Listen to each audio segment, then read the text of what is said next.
वादा सबही भगत वादा सबही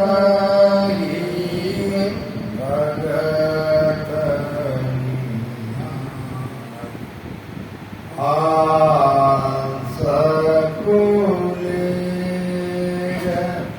लोक स्वदासी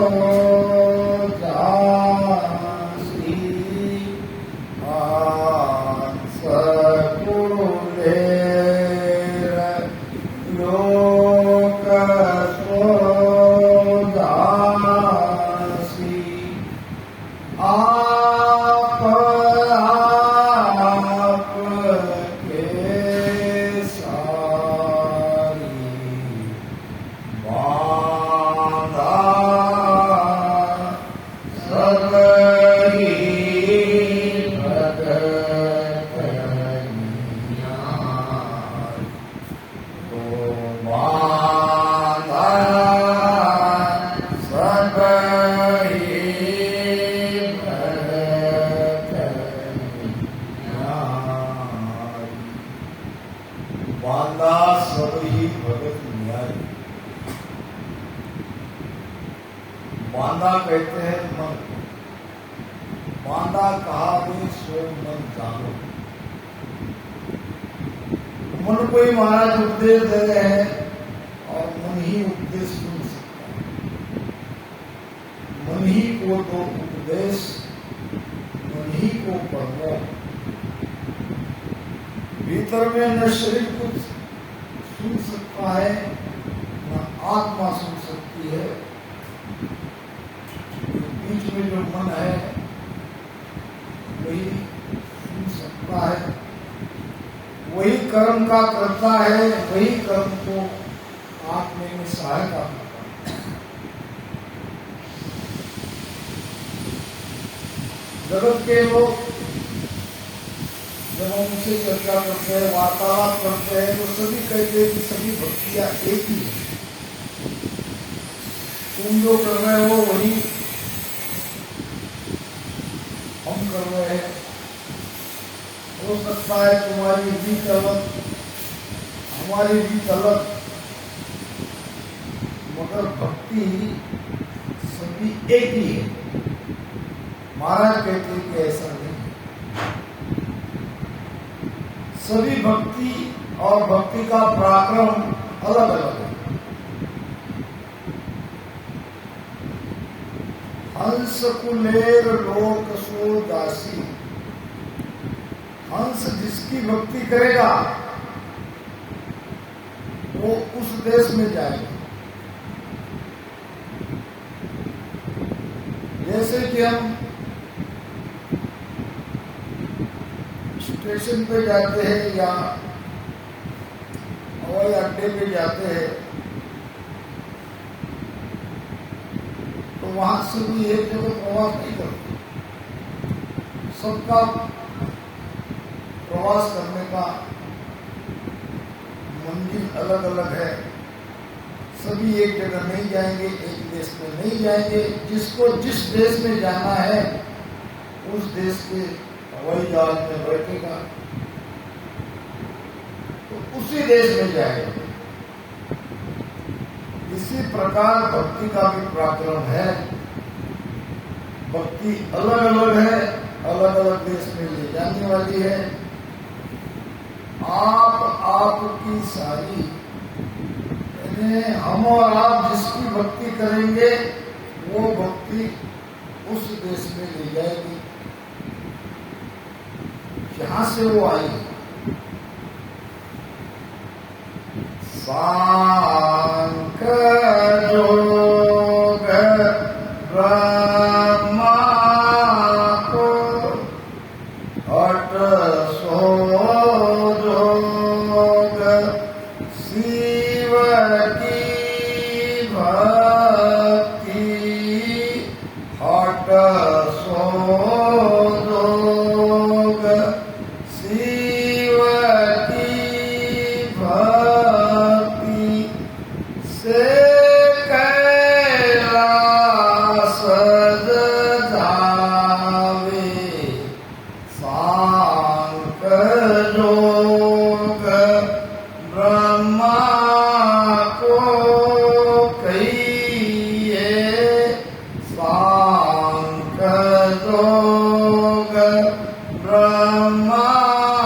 को कहिए जिगर वेद बतावे हो बांधा सब ही भगत निहारी हो बांधा सब ही भगत निहारी।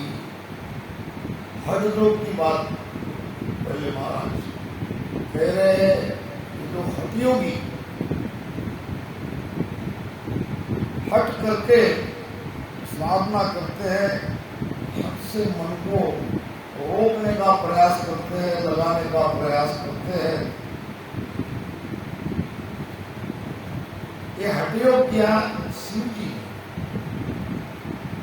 और वो कैलाश तक शिव जी तक ले जाने वाला योग है। भक्ति कोई बुरी नहीं।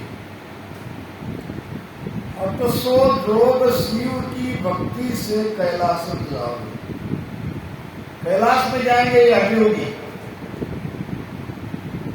और कैलाश का पद भी स्थायी पद नहीं है, वो भी काल के दायरे में आता है।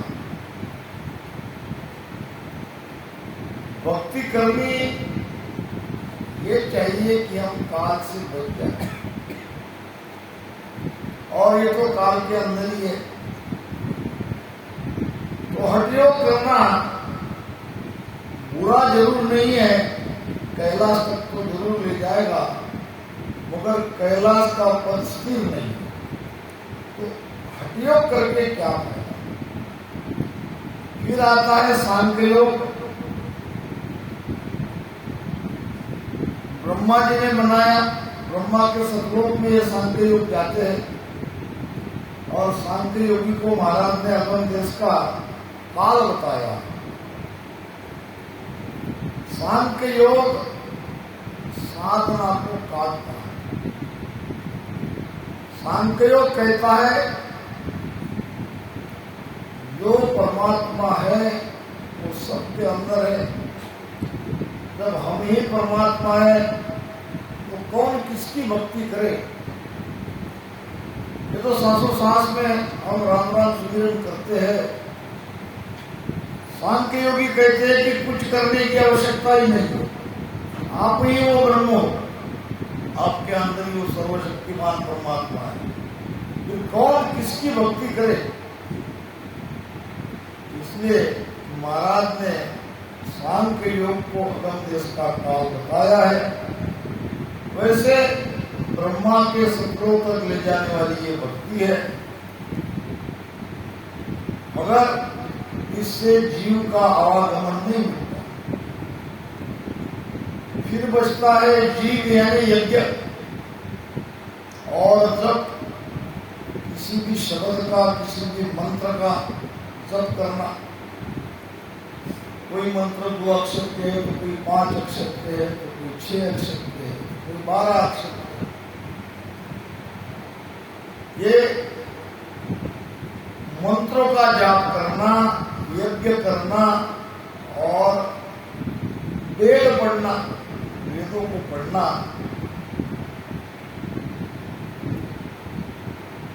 ये सब हद में रहने वाली भक्तियां है। थोड़ा बहुत इनसे सुख मिलेगा, मगर ये हंस को कहीं नहीं ले जाएगी।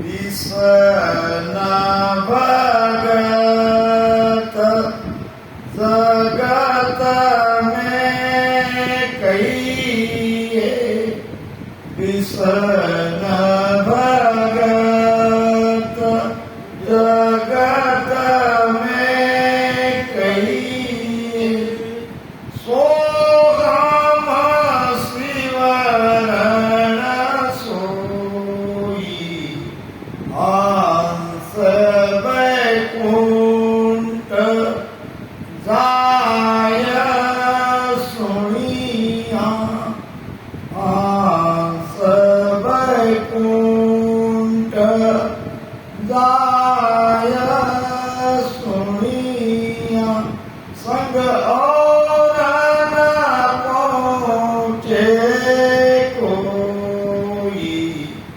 बांधा सबही भगत नियारी। आगे महाराज फरमाते भगवान विष्णु का वैकुंठ जो यहाँ त्रिपुटी के पास है और 3 लोक की भक्ति में सबसे ऊंची भक्ति भगवान विष्णु की है।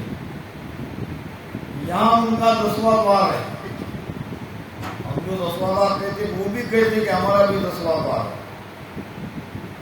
क्योंकि 3 लोक के सबसे बड़े देवता भगवान विष्णु और सब वैकुंठ में जाना चाहते हैं। ये तो महाराज ने निर्णय किया, हम इस धारा में नहीं आते तो हमें नहीं पता चलता।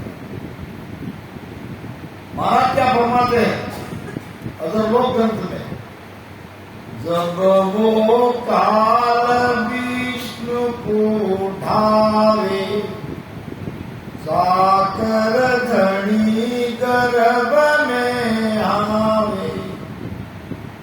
कहाँ तक? जब तक काल नहीं पकड़ेगा तब तक वो वैकुंठ में जाके आनंद नहीं सुख से वहां रहेंगे। मगर जब काल स्वयं धनी नाम मालिक, मालिक नाम भगवान विष्णु उनको नहीं छोड़ता तो उनकी भक्ति करने वाले जो चाकर है, विष्णु भक्त है, वो कैसे होते? भगवान विष्णु की भक्ति स्वयं शासा का आधार से करते हैं। हमारे तरफ तो आदमी ज्यादा है स्वयं शासा की सिमरन करने वाले। इस साइड में पश्चिम महाराष्ट्र का एरिया उधर करते हैं। ये कैसे उनके महान संत से मेरी वार्तालाप हुई। मैंने कहा कि आपके इसमें जो 4 मुक्तियां मिलती है, सलोकता, समीपता, सायुष्ता, स्वरूपता, 4 मुक्ति महाराज ने बताया कि भाई आपको कहाँ मिलती है, कैसे मिलती है, कैसे आप सोहर श्वासा से वो मुक्ति को पाते हो। सबसे आखिर में भगवान विष्णु में मिल जाना, उसमें समा जाना, यह सर्वश्रेष्ठ मुक्ति है। तो आप कैसे इस मुक्ति को प्राप्त करेंगे? बहुत देर सोचने के बाद भी उन्होंने कहा कि देखो भाई हम तो कर रहे हैं, तो बात किसी हमारे गुरु को ही पूछना पड़ेगा। न तो अभी तक किसी ने हमें पूछा। जब आप भगवान विष्णु की वैकुंठ प्राप्ति की भक्ति कर रहे हो तो इसके बारे में तो जानकारी होनी चाहिए। उनका भी शब्द है, शंखनाद के रास्ते से सीधे ऊपर चढ़ते हैं। मूलाधार से शब्द उनका ऊपर उठता है, स्वयं शासा को ऊपर उठाते हैं। मूलाधार को हम कहते हैं बुधास्थान, वही आधार है उनका। हम किचन से जाते हैं वहां से तो वो सीधे ऊपर जाते हैं। जब मूलाधार चक्र खुलता है तो वो स्रोत मुक्ति को प्राप्त करते हैं, विष्णु के लोक में वो चले जाते हैं। अभी 3 मुक्तियां हो रही, फिर आता है उनका स्वादिष्ठान, फिर आता है आगे मणिपुर चक्र जिसको हम नाभिस्थान कहते हैं। नाभिस्थान में श्वासा को ठहराते हैं और जब पूरी तरह से वो चक्र खुल जाता है तो समीप मुक्ति को प्राप्त करते हैं। फिर आगे ध्यान की गति उनकी ऊपर उठती है, यहाँ हृदय स्थान को अनहद चक्र कहते हैं। जब अनहद चक्र पूरा खुल जाता है, चेतना ऊपर जाने लगती है, तो शारीरिक मुक्ति को प्राप्त करते हैं। और फिर जब उनका ध्यान अज्ञा चक्र में आता है, जिसको हम त्रिपुटी कहते हैं, अज्ञा चक्र खुल गया तो भगवान विष्णु के वैकुंठ में जाके वो मिल गए। ऐसी सोहम सासा के साथ वो चार मुक्ति को साधते हैं। और बहुत बिरले कोई वैकुंठ लोक में जाते हैं। और महाराज ने तो निर्णय कर दिया कि 3 लोक का यह सबसे ऊंचा पद जरूर है, मगर इससे हंस का आना जाना नहीं मिटता। हंस वैकुंठ जाए सुनिया, और संग और न पहुंचे कोई। तो इस तरह से ये भक्ति करके भी जीव का आवागमन नहीं मिटता। महाराज ने तो किसी की निंदा नहीं की है, निर्णय किया है। श्रुतिया धर्म जगत की भगति, श्रुतिया धर्म जगत की भगति, तिका दो तलग जावे, देव भगत सो मांतर कहिए, देव भगत सो मांतर कहिए, परसण हुए आवे, बांधा सबही भगत नियारी, बांधा सबही भगत नियारी। शुद्धि आधार, शक्ति की भक्ति। शक्ति का लोक ये 3 लोक के ऊपर है।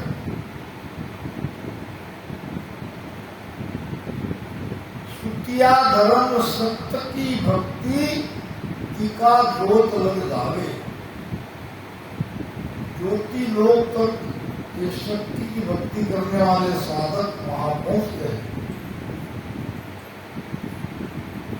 मगर यहाँ पहुंचने पर भी आवागमन नहीं मिलता। देव भगत सो मंत्र कही, देवता की भक्ति, मंत्र का जाप करना। जिस देवता को प्रसन्न करना हो उस मंत्र का जाप कर लो। 6 महीने में आपकी सिद्धि पूरी हो जाएगी। अगर किसी को किसी भी देवता को प्रसन्न करना हो, उनसे कुछ मांगना हो तो 6 महीने में मिल जाएगा। ये कोई बड़ी बात नहीं है, क्योंकि सगुण भक्ति का कार्यकाल 6 महीने तक है। भगवतमान में कथा आती है, एक कोई 700 साल में राम राम करने वाला हमारा राम सिंह था। 50 वर्ष तक 700 साल में राम राम किया। उसे ऐसा लगता था कि मुझे कुछ लग नहीं रहा है, मेरा कुछ हो नहीं पाया। 50 वर्ष 700 साल में राम राम करने के बाद राम राम करना छोड़ दिया, सगुण भक्ति में लग गया। किसी ने कहा होगा कि भाई सगुण भक्ति तो 6 महीने में फलित हो जाती है। विश्वास करके उसने 6 महीने में सगुण भक्ति का फल प्राप्त करने का मन बना के नरसिंह भगवान की भक्ति करने में। और सचमुच 6 महीने में नरसिंह भगवान प्रसन्न हो गए। आकाशवाणी हुई, बोलो वत्स क्या चाहते हो, वे आप कौन हो? वही जिसकी आप भक्ति कर रहे हो, मानो क्या मांगना चाहते हो। भगत ने कहा मांगूंगा तो बाद में, पहले आप मेरे सामने तो आओ, मुझे दर्शन तो करने दो। नरसिंह भगवान कहने लगे मैं आपके सामने नहीं आ सकता, मेरी मजबूरी है। अरे क्यों नहीं आ सकते? आपके अंदर 50 बरस राम राम करने का, सासों में भक्ति करने का तेज है। वो तेज, वो पावर मैं सहन कर नहीं सकता, इसलिए मैं आपके सामने नहीं आ सकता। फिर उसकी आंखें खुली। इतने बड़े महान देवता मेरे सामने नहीं आ सक रहे राम राम की भक्ति के तेज के पराक्रम से, तो मैंने छोड़ के ठीक नहीं किया, दोबारा वापस राम राम भजन करने में लग गया। अनुभव आ गया। ये सब देवता मंत्रों के जाप से प्रसन्न होते हैं, हमारा काम भी करते हैं, मगर ये कोई मोक्ष के दाता नहीं, ये आपको मोक्ष में नहीं ले जा सकते। पीपा राजा का भी प्रसंग ऐसा ही आता है। जब संता है उनके घर पे और देवी का चढ़ाया हुआ प्रसाद खाने से मना किया, तो पीपा राजा साक्षात देवी के सामने जाके उनको पूछा। देवी साक्षात साकार होके उनका प्रसाद ग्रहण करती थी। महाराज ने वाणी में बताया प्रमाण।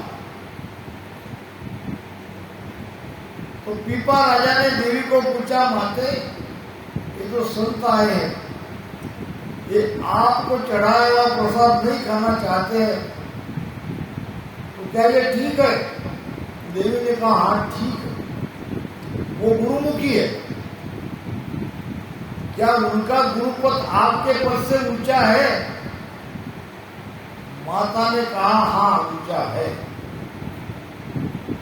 ये जो मैंने आपकी भक्ति करी है उसका क्या फल? देवी ने कहा मांगो 3 लोक में क्या चाहते हो, मैं देने को तैयार हूं। जिस शरीर से आपने मेरी भक्ति करी है वो शरीर से उसके सुख के लिए जो चाहिए वो मांगो, मैं देने के लिए तैयार हूं। अगर आप मुझे मोक्ष की प्राप्ति, मोक्ष का भेद या मोक्ष का पद मांगोगे तो मैं देने में असमर्थ हूं, कि वो पद मुझसे ऊंचा है। कहने का मतलब ये है हम कितनी ऊंची भक्ति करते हैं। तो गुरु महाराज का ज्ञान पढ़ने में आता है, सत्संग सुनने को मिलती है, तब पता चलता है। कहने को सुनने को तो बड़ा आसान लगता है कि सासों रस में हम राम राम कर रहे हैं। संसार में इससे बड़ी कोई भक्ति है नहीं। जैसे जैसे हम अन्य मार्गियों से मिलते हैं तब पता चलता है। मैं तो ऐसे साधुओं को टोली में भी चला जाता हूँ, विभिन्न प्रकार की भक्ति करते हैं, उनसे वार्तालाप करता हूँ, उनके साथ रहता हूँ। उनका भी कहना है कि आप जो सासों सास में राम राम करते हो ये सबसे ऊंची भक्ति है। फिर आप छोड़ क्यों नहीं देते? तो हमको आप यहाँ अटक गया जो है, अब जो गुरु बना लिया, गुरु ने जो कह दिया, अब जिंदगी उसमें चली गई, आप क्या छोड़? भेद नहीं है संसार में, करने वाले बहुत है, भक्ति करने वाले, कोई भेद बताने वाला नहीं। और हम परम भागी, सहज में हमको ये भक्ति मिली, ये भेद मिला। तो देव भगत सो मंत्र कहिए, प्रसन्न हुए या जावे। देवता प्रसन्न होके जो हमारी इच्छा है, अर्थात 3 लोक के सुख की इच्छा, 3 लोक के उनको वो भी नहीं दे सकते, उनके अंडर में नहीं है। मगर 3 लोक में रहना कितने दिन है? क्या मांगोगे? नबी साहब कहते हैं क्या मांगू? थोड़ा दिन का रहना है, थोड़े दिन के लिए क्या मांगू? 1 लाख पुत्र 1.25 लाख नाती पा रावण के घर दिया न बाती। 1 लाख पुत्र 1.25 लाख नाती, इतना बड़ा परिवार होने के बाद भी आज न दिया जल रहा है, न कोई नाम लेने वाला है। 3 लोक में ऐसा ही है। इसलिए हमें तो उस परम सुख के लिए भक्ति करनी है, और हमारा पद सबसे ऊंचा पद है जो सस्वरूप आनंद भक्त महाराज ने बताया, सबसे ऊंची भक्ति है। पार ब्रह्म की भगति जग में, पार ब्रह्म की भगति जग में, सोतत निरभय गावे, ओ न काल लग जाय समावे, ओ न काल लग जाय समावे, फिर पाछा हंस आवे, बांधा सबही भगति नियारी, बांधा सबही भगति नियारी। पार ब्रह्म की भक्ति के बारे में महाराज फरमा रहे हैं। पार ब्रह्म का सृष्टिकर्ता पद, पार ब्रह्म की भक्ति जग में सो तत्व निर्भय गावे, वो भी तत्नाम ब्रह्म की भक्ति है। वो भी उस पद को निर्भय पद कहते हैं, मगर वो निर्भय पद नहीं है, होन काल का पद है। होन काल किसे कहते हैं? समय में जब जब जो जो घटना होनी है वो सब लिखा है, वो है होन काल। आगे जो होने वाला है वो होकर रहता है, और ये होन काल के पद में सब है। इसीलिए तो महाराज ने राजा चंदूलाल को पूछा था, क्या पूछा था? राजा है